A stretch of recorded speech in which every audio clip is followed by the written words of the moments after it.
Oh là là, j'ai tellement mal dormi hier que j'ai des yeux de panda. Aujourd'hui, j'ai l'impression d'avoir bu 3 bouteilles de vodka.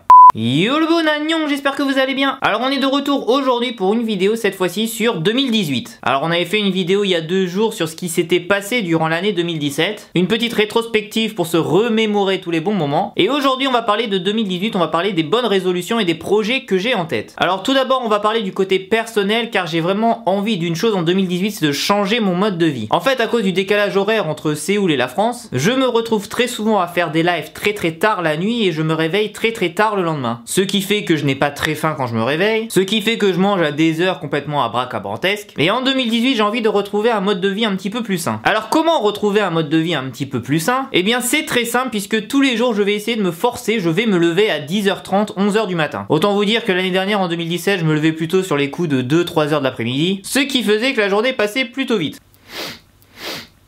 Non, là j'ai envie de me lever le matin, d'avoir une journée normale, que je puisse avoir mon déjeuner à midi, que je puisse avoir mon dîner sur les coups du 8h du soir, et je pense que mon corps va me remercier. Mais bon, c'est pas ça le plus important en 2018. Clairement, ma vie personnelle ou comment je la vis, perso, vous vous en foutez. Là où en revanche ça va vous intéresser, c'est tous les projets que j'ai en tête en 2018. Alors déjà, autant vous le dire tout de suite, il y a 2 projets que je ne peux pas vous annoncer maintenant, parce qu'en fait je suis au tout début du projet. C'est-à-dire que j'ai l'idée en tête, je sais à peu près ce que je veux faire, mais pour vous donner un indice, on va dire que vous pourriez avoir de la K-pop 12 à 14 heures par jour. Alors quand je parle de K-pop, je parle pas de clips vidéo que vous verrez 14 heures par jour. Je parle de choses intéressantes qui peuvent tourner autour du karaoké, qui peuvent tourner autour de cours de coréen et qui reviendraient tous les jours un peu comme une chaîne de télé. Donc c'est un gros projet que j'ai en tête, je suis en train de créer le business plan. Je vais essayer de trouver des investisseurs, mais en tout cas je pense que cette idée peut vous plaire. Avec le lancement de ce premier projet, il y a un deuxième projet où là on va produire un groupe de K-pop et je peux vous dire que les fans de K-pop deviendront de vrais producteurs de ce groupe. Mais là aussi je ne dis pas beaucoup de détails à propos de ça car j'en suis au tout début. Rendez-vous dans 6 mois. Par contre, il y a un projet que je peux vous parler. C'est le concert K-pop à Paris en 2018. Ce concert, j'en ai eu l'idée l'année dernière, en fin d'année, j'avais vraiment envie de faire venir 2 groupes K-pop à Paris. Avec l'aide de KFM Radio, on va vraiment essayer de créer un énorme concert fin 2018. On connaît déjà le nom du premier groupe puisqu'il s'agit de Marmelo. Marmelo, si vous suivez un petit peu ma chaîne, vous savez qui c'est. C'est un groupe que j'ai vraiment envie de pousser au maximum, j'ai envie qu'elle réussisse. Et puis bon, si vous ne connaissez pas Marmelo, voilà un extrait.